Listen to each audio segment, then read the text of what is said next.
Just a quick one because it's related to the conversation today. But I wanted to share, if I can share my screen for a second, this site that we stood up last week around wildfire defense rebuilding support and recovery resources. Would love to share it with everyone in this call because what we're trying to do is support matchmaking around the green building effort. So if you or someone you know has a need, if you were unfortunately affected by the fires, which we know many people were, you're welcome to submit that need via a form we have linked here. Or if you have resources to provide, there's a form for that. And if you have expertise or knowledge you'd like to share from past fires, we were able to facilitate one-on-one conversations between experts and people who just were looking for information or advice. And it's really nice to be able to provide that because our community is full of experts. But when it's a low stress, low pressure environment, I think that's even better. After after devastation like this, you just, want support. So that's what we're trying to provide to our community. We'd love for you to share this with people if you know anyone in any of these categories. And then the other thing that I wanted to share is that we're hosting an event on January 29th for our broader community around rebuilding for a more sustainable and resilient future. And we'll put the link to that in the chat. It's free and it's 100% virtual. So we have architects, landscape architects, um, people who are experts in rebuilding who are coming to join the conversation. So we welcome you to join as well. I think those are the main two things. So I'll stop sharing my screen, but happy to answer questions on either of those in the chat or otherwise. Well, thank you. And it just speaks to the volume of resources that are out there for victims of the most recent fires. And so part of the reason that we wanted to do this meeting was to try to focus a little bit of that energy to better understand what to pay attention to from a macro level. I see a lot of folks in here from all walks of life, from natural builders to realtors to engineers. And I'm assuming we have some folks affected directly by the fires here as well. So we will have a larger information sharing portion at the end of the call, as well as a long time for Q&A at the end of the call. So I want to make sure that we save time for that as well. Izumi, did you want to say anything else before we sort of roll into programming? Well, just quickly, thank you so much, everyone, for showing up today. This is between Trent and I, we reached out to many other people who are usually not in this space, but I'm so glad to see you all. Normally, we would go around the room to, just especially for new people, introduce yourself. But since we have so much to cover today, I think we'll pass that. But if you are going to speak later, we will hopefully have some discussion time. Please make sure to introduce yourself and briefly tell us who you are. And I'm so glad to have Sam and Elizabeth today. So much for your time. Thank you for sharing your time today. And I look forward to our discussion. Thank you so much, everyone. Thank you, Izumi. So today we are welcoming Elizabeth Timme, the founder of Office, and Sam Carter, the founder of Resilient Cities Catalyst, to better understand what's happening now and hopefully what's likely to happen in the near and far future in the wake of the LA wildfires. Of course, nobody has a crystal ball, but let's try to do the best with what we have to try to look into a little bit of how to think better about this.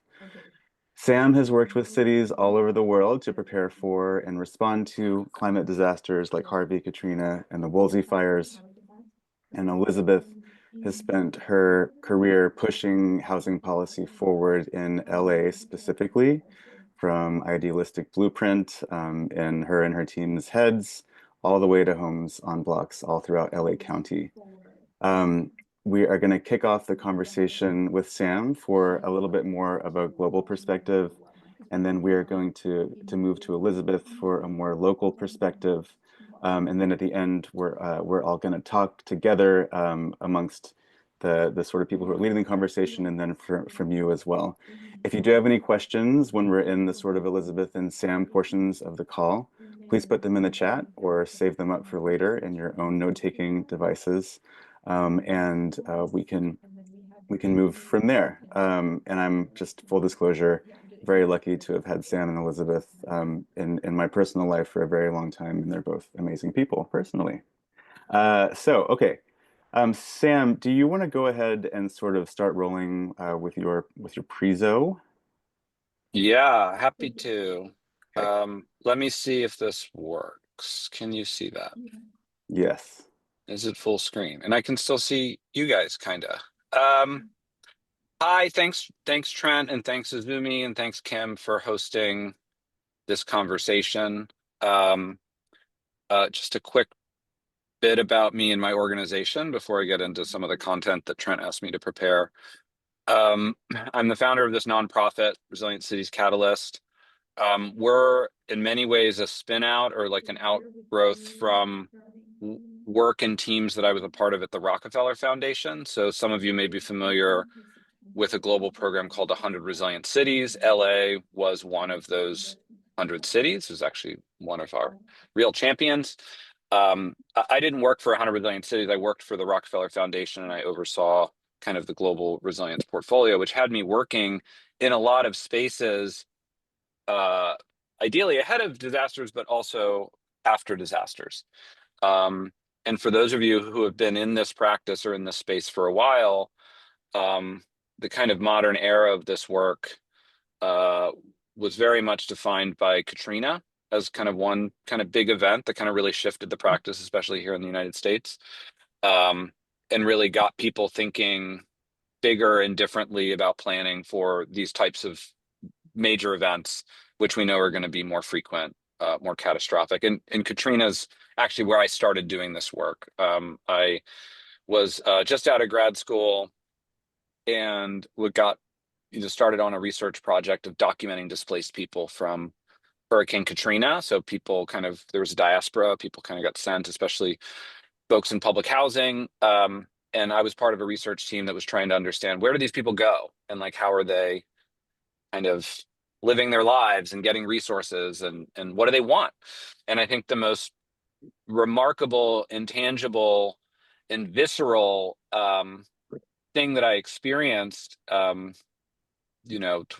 plus years ago at this point, was that the kind of thirst to go home and that like deep desire to return to normalcy.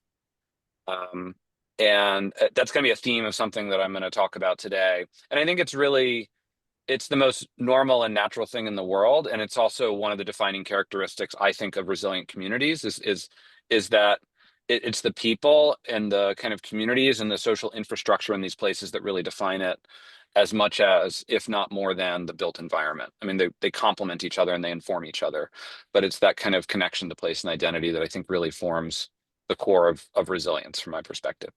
But as an organization, as I said, we're a nonprofit. We work with cities and communities. We work with different types of government. We work with different types of municipal governments. Here in LA, we work with the county, we work with the city, we work with COGS, we work with the state. And we're trying to create cities and communities that are better equipped to manage the shocks and stresses of the future. And we envision a world where more people are, and particularly the most vulnerable, are better able to weather the turbulence that we know is coming.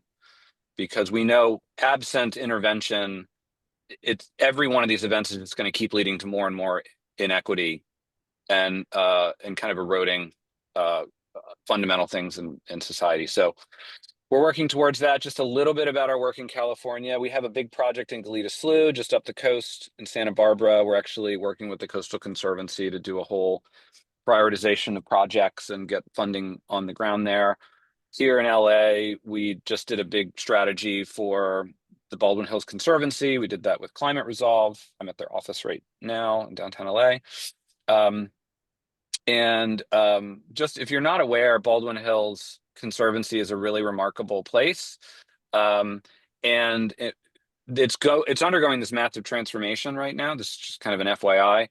but they got a lot of funding earmarked in the climate bond, and they, I think, quadrupled in acreage that they're going, and they're going to be part of the kind of turnover of a lot of those brownfields and oil fields that are still active.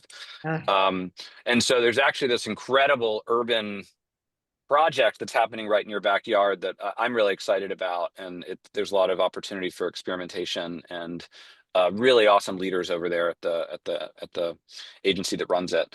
Um, and then in Oceanside, down the coast, I designed and executed an international design competition called Rebeach, which was kind of a first of its kind in California.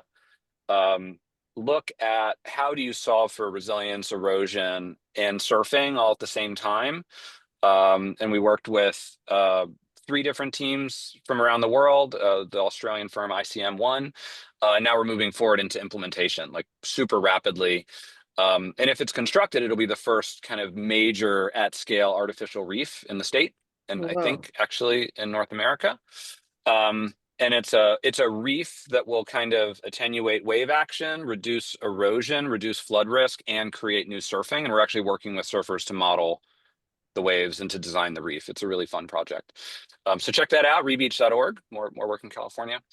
But coming back to like some of the points I was making earlier, there's this term in social science called valence. Some of you might know it from high school science class. Um, you know, in any atom, there are electrons as part of the system, and those electrons exist at different levels. Is this ringing any bells for folks that used to be Yeah. young scientists in high school? Um, it's a really interesting observation, and it was kind of a breakthrough in physics when we figured it out. Um, that like the electrons want to exist in a certain state, and it actually takes quite a bit of energy for electrons to kind of shift their orbit. And under electrons kind of they're kind of hard to pin down, and they kind of jump around, but they always want to be in this kind of zone. And it's called their valence. And social scientists in the 60s and 70s basically stole this term and started using it to describe communities after a disaster and that desire to return to their home state.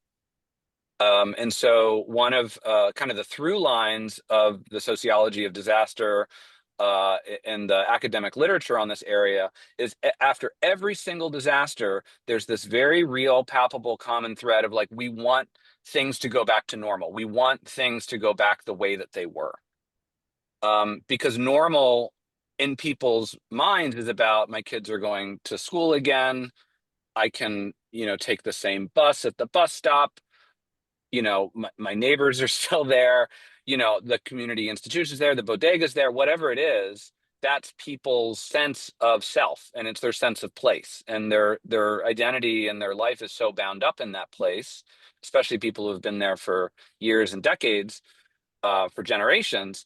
Um, that longing and desire to return home is a massive driver, at this early moment that we're in here in LA, when we're starting to contemplate what recovery might look like, and what these communities might look like in 3, 5, 7, 10 years. And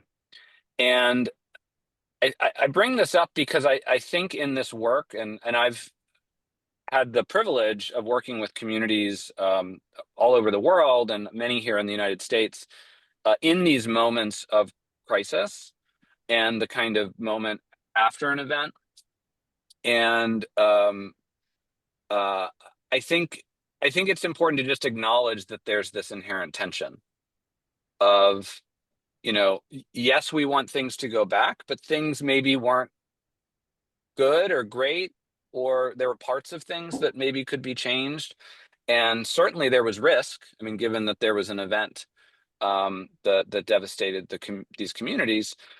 So how do we have conversations? How do we have productive conversations about alternative trajectories or alternative pathways?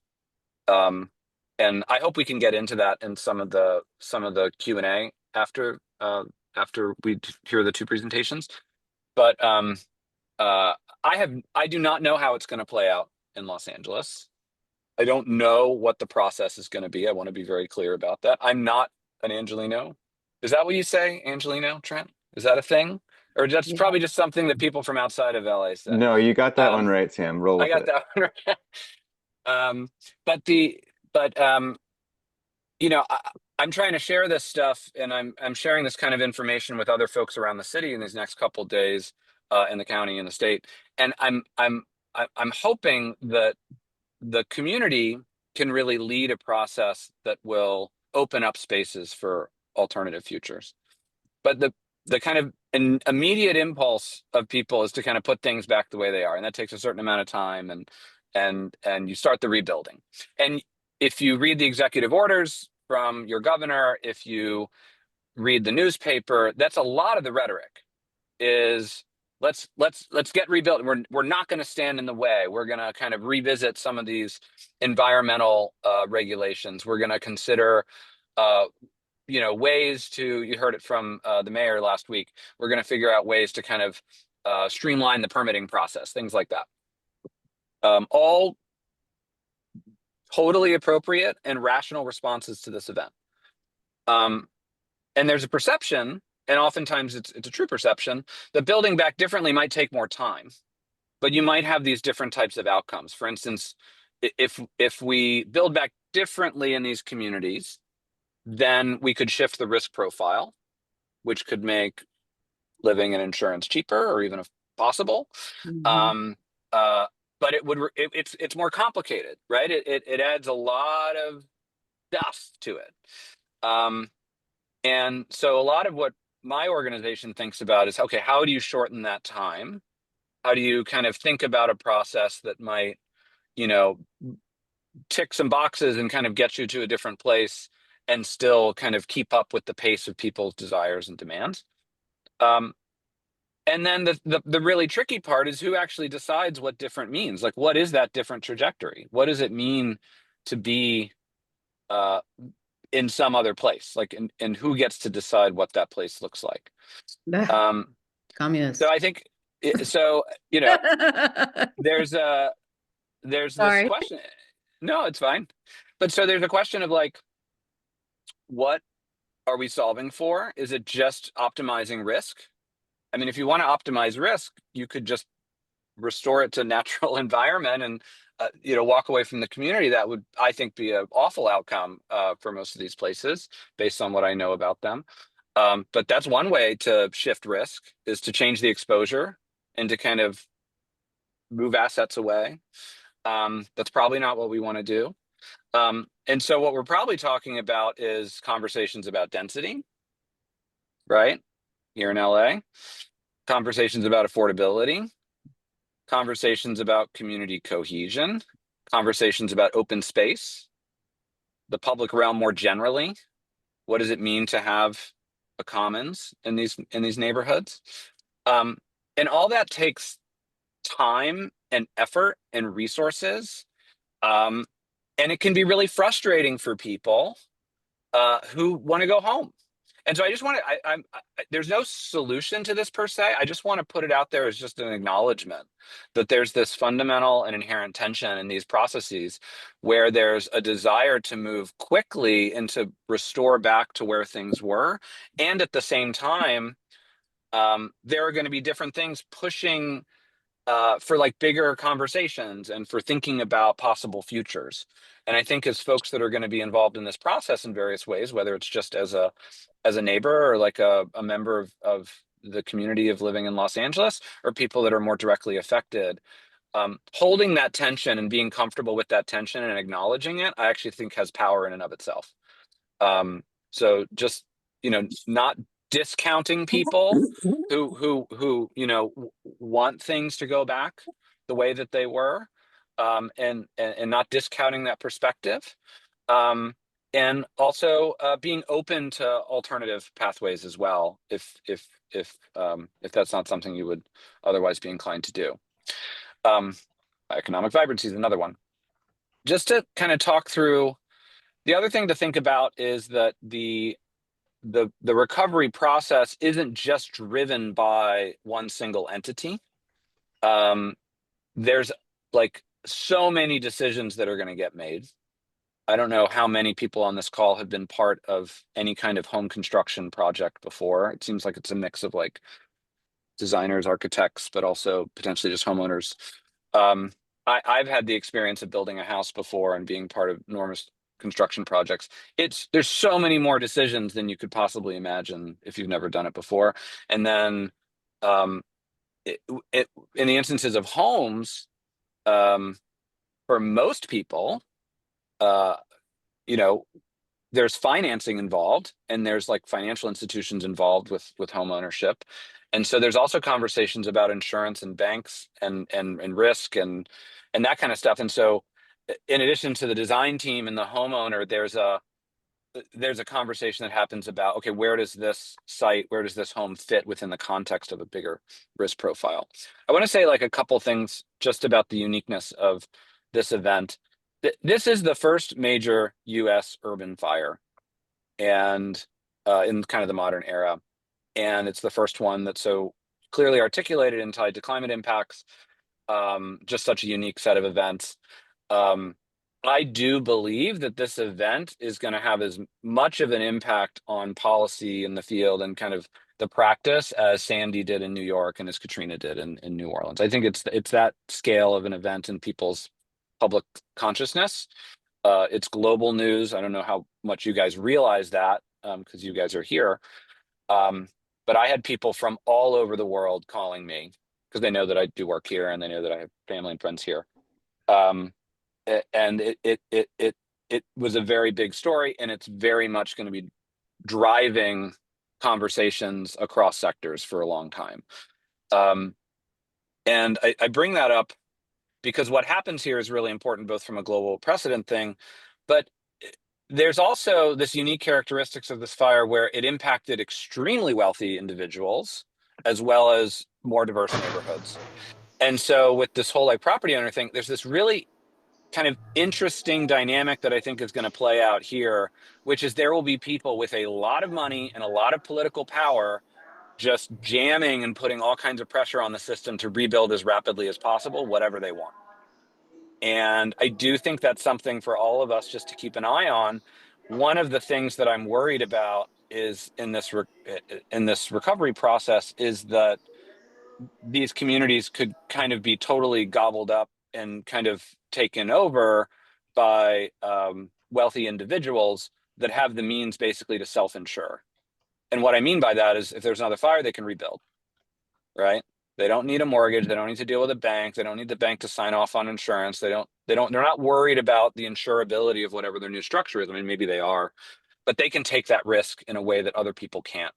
And if I kind of extrapolate out what might happen with this recovery, you can imagine a possible future where you have lots being combined, homes getting larger, people with means being able to build back, and actually exacerbating the income inequality and the kind of affordability crisis in these communities. So I just want to say from an outsider's perspective, I think that's something I'm going to be keeping an eye on. And I think there's a lot of reasons from a public good perspective why we'd want to keep an eye on that. Okay, on the community planning side, so all those individual homes exist within some conception of what that community is. And that looks different in different places. And there's different types of government entities that manage community plans.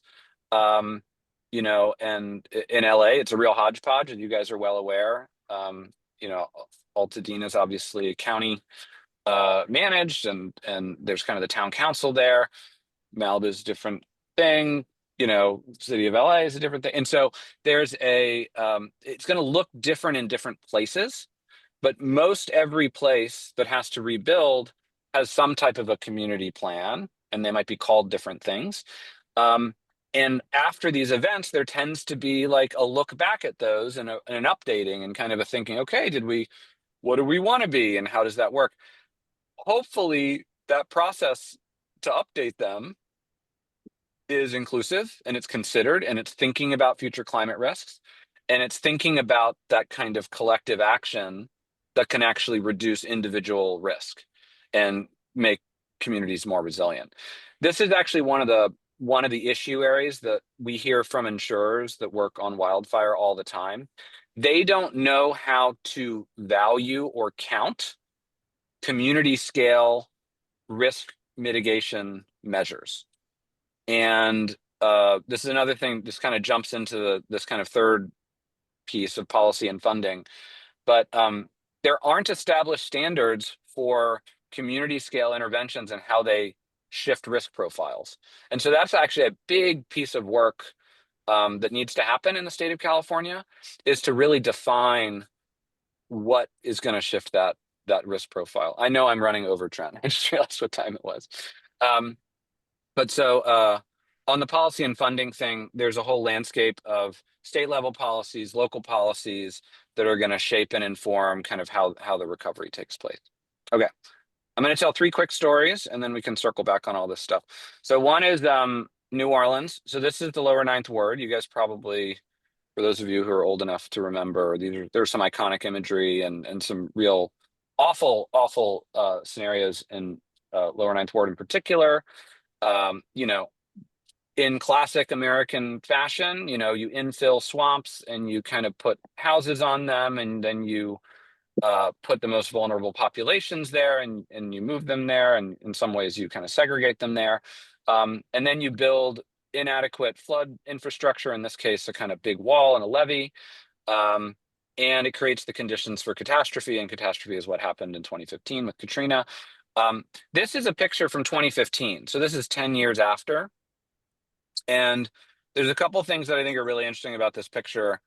There were so many rebuilding strategies and plans for lower Ninth Ward. It got a ton of philanthropic support. There were international design competitions. Was it the Brad Pitt house? I can't remember what the design competition was, but there was like a whole thing there. You'll see the houses that are rebuilt, a lot of them are elevated on here. They kind of have kind of upped their kind of base flood thing, and they restored this wall. But they, at the end of the day, it was kind of up to the individual homeowner. Are you going to come back? And you end up with a community like this, which is really, I think it's about, even today, it's about 30% of what it was in terms of the rebuilding. And there's all kinds of individual and collective decision making that went into that. You know, do you want to move back to a risky place? Do you feel like you're safe there? Are there other places you want to live? People's lives change, etc. But you know, this is one example of a neighborhood recovery, that there's still a vibrant community here. It's a wonderful place. I work closely with the local community-based organization. They're still doing great stuff, but it did not come back in a way that the community wanted it to. And they'd be the first to say that. And again, it's a great place, but the trajectory was very complicated. So one thing to think about. This is after Sandy. This is one of the big proposals that came through. There's another international design competition called Rebuild by Design. I was also a part of that. But this was the Lower East Side kind of city's plan to basically turn where the FDR, which is the kind of highway that goes around the bottom part of the city, into basically like defensible, safe by making floodable parks. So these are parks that are able to be flooded safely and actually retain water and keep water out from these communities. There's a lot of public housing projects behind this, and also just a lot of housing buildings. This is one of the lowest lying areas of Manhattan. And this is actually being built. So this is a picture from 2024. This is the kind of undergirding of the infrastructure that's happening there. And this is just to show like big projects can happen. Very interesting things can come out of these processes.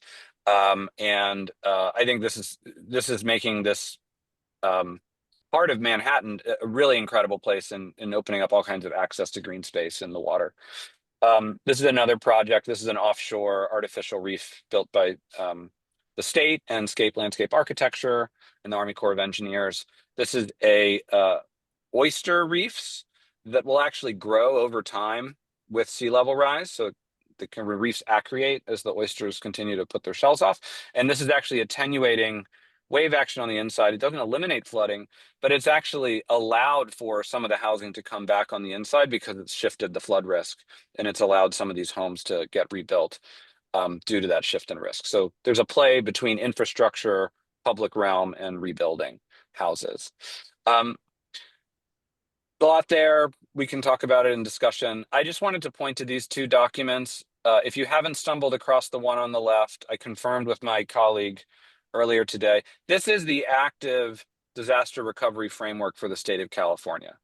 It's a big document. It's 250 pages. We can send a link out after the event. It's managed by OES.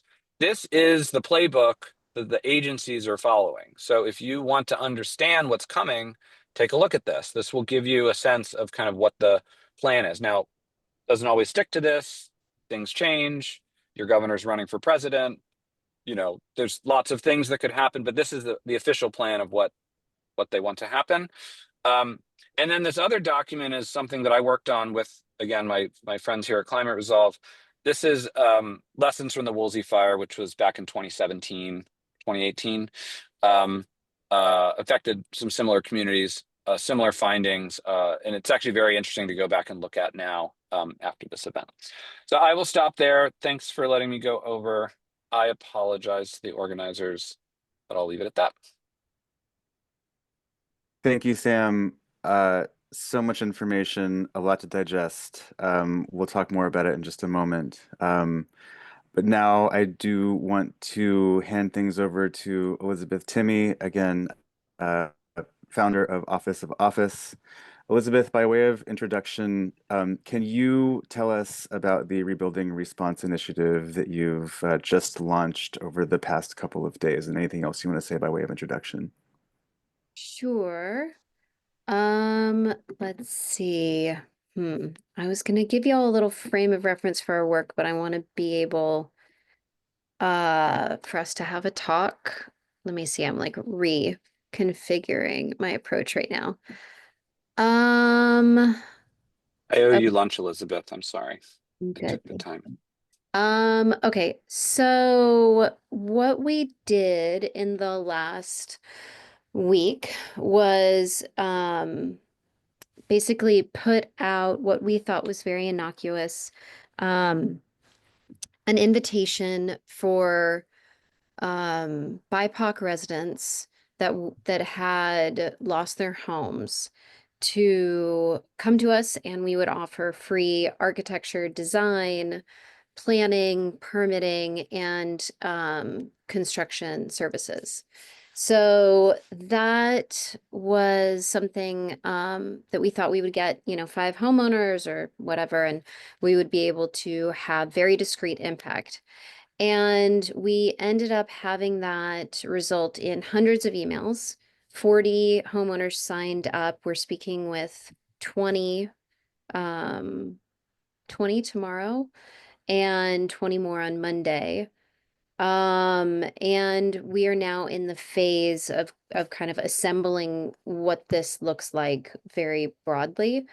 But how we're thinking about this is starting to move beyond the explicitly architectural.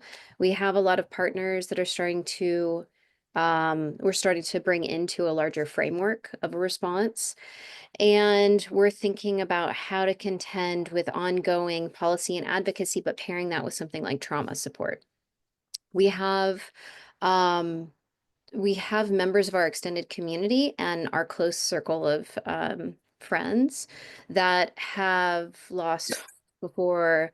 I'm from Houston, so Harvey and Katrina are present in certainly my community, and we are aware of the landscape of bureaucracy and policy in the county of Los Angeles.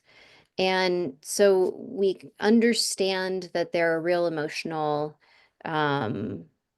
parameters that need to be navigated in order for the rebuilding process to be done in a way that individuals have full awareness of what they're signing up for.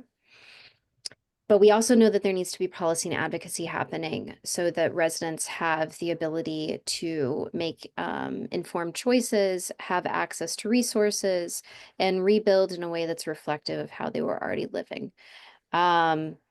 So we have an awareness of the scale of the county. It's very interesting to say politically that the mayor, Karen Bass, has no jurisdiction over either of these areas for the most part. These are in unincorporated LA County, and this is the scale of that. We also know that as we get into these different pretty rote ways to respond, lockstep ways to respond to a disaster, that homeowners fall off. And thinking about a place like Altadena that was and is, I want to just like say current, present time is a Black thriving community. Um, that typically those are the homeowners that will be at greatest disadvantage to kind of carrying out and being able to have a long-term impact of returning to their home. And so for us, when we talk about sustainability, we're really right now focused on thinking about what that means to be able to stabilize a homeowner and give them as many rights as possible. And so we think about that being a kind of emotional and economic one. And as Trent and I prepped for this call, let's see, maybe I'll get to our slide around the public's right to space. We see that the ability to kind of link up where these resources are, where there are gaps in being able to serve a population that's most affected by inequities in the built environment. We see that, studs burned, wood burned and steel melted. And so we see this as a natural disaster that's at a certain scale that obliterated a community of color. And we're very much focused on that specific population. And we understand that there are many populations that are vulnerable in this area. But for us as a 501c3 architecture and planning nonprofit, historically, we've done tens and dozens of projects in this way where we're really interested and focused on the multiplicities of ways that we can use planning and architecture and design to stabilize historically BIPOC populations in the city of Los Angeles. So that's us. Thank you. Again, a lot going on there. I think one of the things that you have historically done in your work with first at LA Moss and then obviously at Office of Office is always grounded in building community in physical space. That's at least something that is transmitted to me through the work that you do. And so much of that physical space, whether they're places of worship or schools, libraries, and shops, are gone. And as you mentioned, very much obliterated. How do we center community members in our efforts to rebuild those physical spaces? And or is the solution something other than rebuilding physical spaces with community members directing what they do? We have these liminal spaces like Zoom where we can convene for a certain amount of time. But over the long term, what are a couple of things that folks on this call who have been affected or have ability to affect people who have been affected can do to center community in that rebuilding of the community spaces? Is that directed at me or members of this call? It is. This is you for another minutes directly, Elizabeth, Okay. and then we'll open it up to everybody. Yeah. Okay, great. Well, it's interesting because there's 60 years of community development practices that talk about inventorying community assets, being able to do ground truthing. And so there's a lot of work that's pretty, again, lockstep. But when we talk about these juggernauts of aid and the ways in which municipalities react to brokering resources, usually that's superseded by any community development efforts that might happen. And so we see ourselves, and we're going to be announcing a partnership with a national group that we see ourselves as advocates, intermediaries, and people that can kind of lift up and speak to the fact that there are these tried and true community building methods where we can work through what it will result in a building by using community development methods that center communities, center their resilience. We're talking about, you know, you look at the GoFundMe pages, and it's shocking to see networks like I would navigate, white privileged networks, $200,000 because their house is burned down, getting 300,000, and residents of color have on their GoFundMe page 30. And they're, you know, why is that? Is that because, you know, we could put a negative spin on that, but the reality that I've experienced from being an advocate and an ally is that it's because there's networks of resilience around free babysitting, around mutual aid, that we don't clarify. We aren't invited into those spaces as white elite. And those things are incredible. And so how are we not building? We should see that social sustainability as a value, and we should rebuild the built environment to nurture it. And so that's the kind of inventory process of how architects and planners can be of care and service, is that we advocate for those things that are invisible to us as privileged professionals, and kind of lift up the community stakeholders who are very aware and knowledgeable about what those things are. Does that make sense? It's ephemeral, but I'm hoping I can be as explicit as possible. Yes, and thank you for being straight with all of us. We need that at this time. One last question from me, and then we'll throw it open to the wider group. So Sam obviously presented three particular scenarios of how responses have been in terms of a post-disaster landscape. I don't know a lot about how the Woolsey fire was reacted to, but as Sam also mentioned, this is the first major urban wildfire, the one that is also so directly tied to the effects of climate change. And so, Elizabeth, like with the depth of your knowledge about how LA County operates, the speed, the machinations, the money, and the priorities, um, what can the folks who are here do to try to orient rebuilding efforts, resilience efforts, whatever happens next, more towards the direction of the community as opposed to the sort of, I'm not going to call it a nightmare scenario, but the scenario where those moneyed interests, large developers come in, ended up wresting control from the communities themselves. Is there anything in particular at an LA County level that folks can focus on to try to consolidate power within the community itself?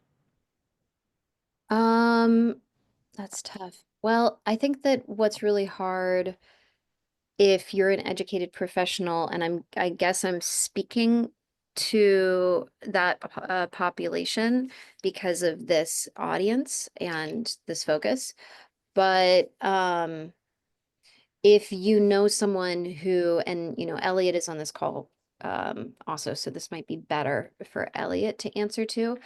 But I think if there's the ability to reach, if you have professional resources and you can be of service, reaching out and asking if there's community-based organizations and what the needs are, and not what your perceived notion of the needs are.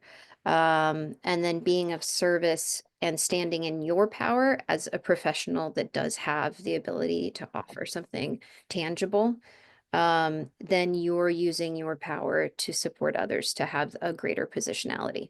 And so that what that would mean, and what that means for me personally, is that I'm offering this, and then now I'm seeing the need as a full program, and so we're building it. What that might mean for someone else who's an environmental advocate is that they reach out and they offer to write a draft for a community-based organization or a Black church to say, I'm helping you with your comms, and I'm providing you my intellectual resources on what the environmental impact is for you. Like, I'm happy to do that. Do you have anyone on your team that knows that? Would that be valuable? Or would it be good if I come to you and give a workshop right now for people in clean drinking water?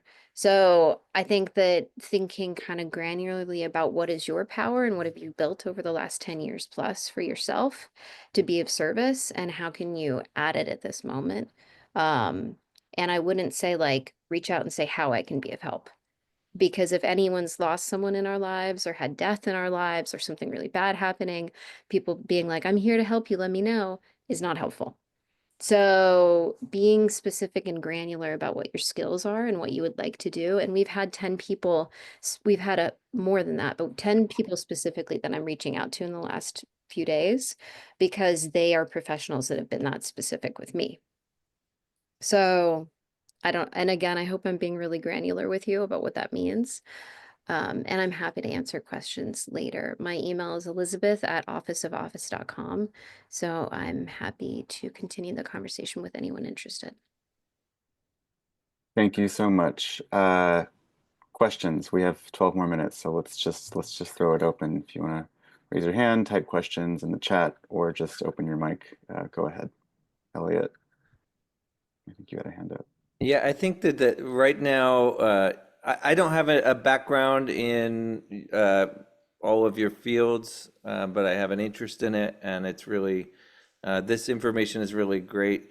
From a homeowner's perspective and sort of being activated by this to try to think about what the future will be like in the community. The hardest part to see is where to get the power. And I think continuing on what you were saying, Elizabeth, is like that. I think that's what we're trying to understand as a community is how to get enough power to be able to make meaningful changes. And it's really helpful to have allies in that. Most of my neighbors, a lot of them have been there 50 years or more. There's a lot of old folks. There's a lot of people who use no technology at all, cowboys, ranchers. There's, it's a very unusual community right there, and artists and hippies and, there's all kinds of people. And how to get enough power within the community that we can make some substantial changes that will make it resilient in the futures. I guess it's not a question, but if anybody has, we're taking any offers as we can. But I think there are many organizations that are sort of forming and helping, and it's hard to navigate, where to go with all of it.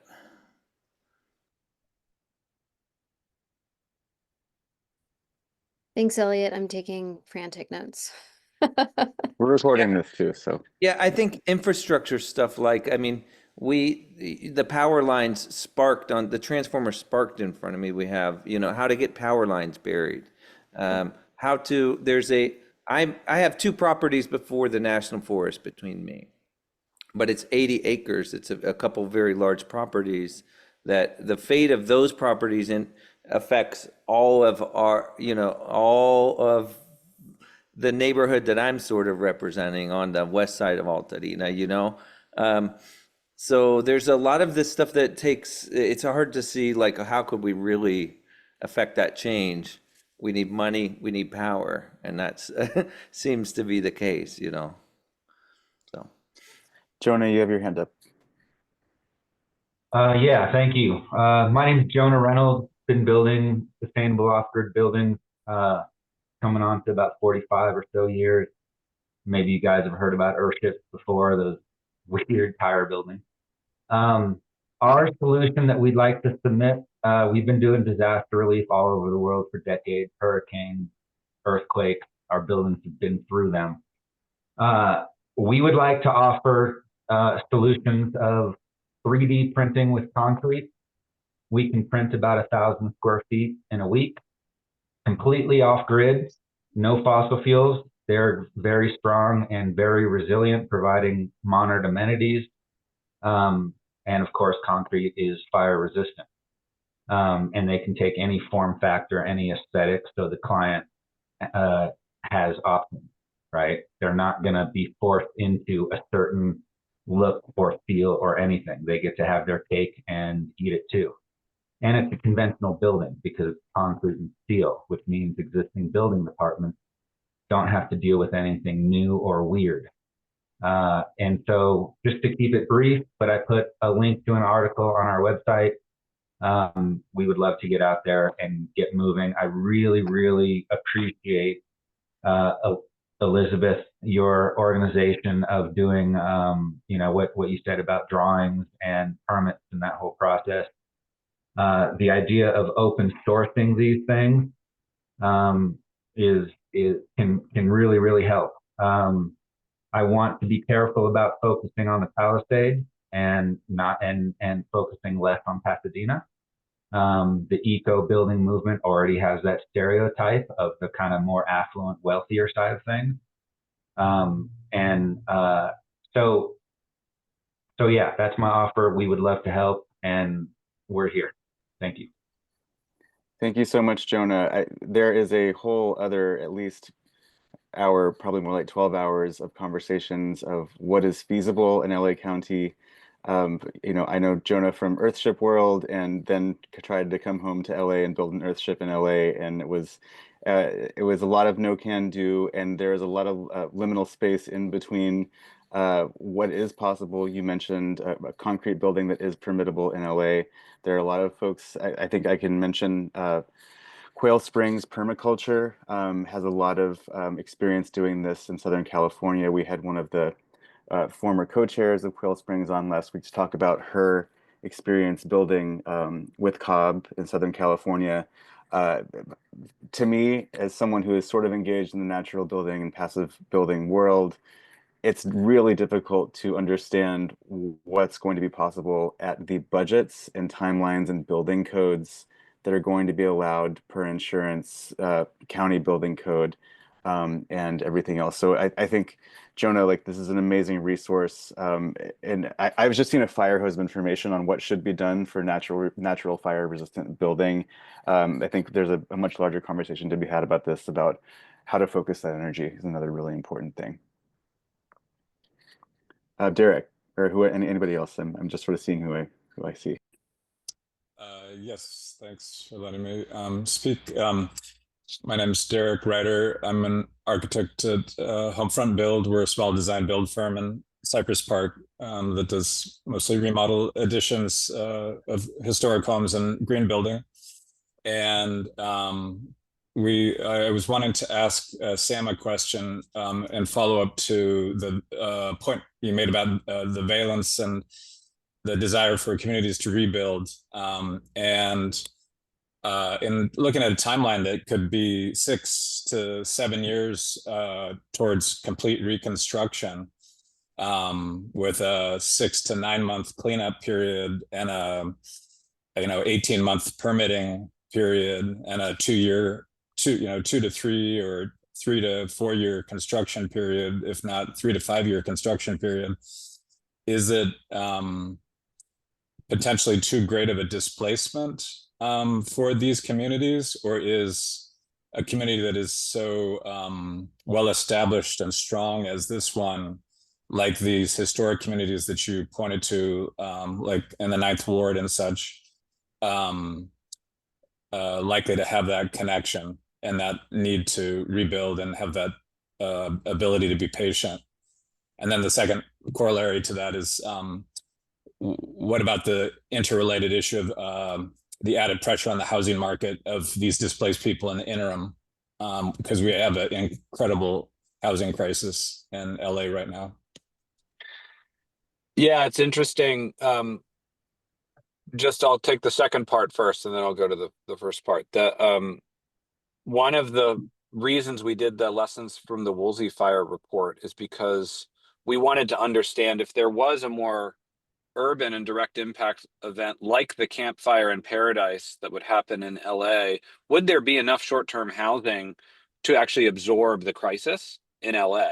Because what happened after Paradise was that people were camping in like Walmart parking lots for a long time, and like people ended up like it was a bad situation because there was no short-term housing, there was no hotel infrastructure, and it was a real crisis.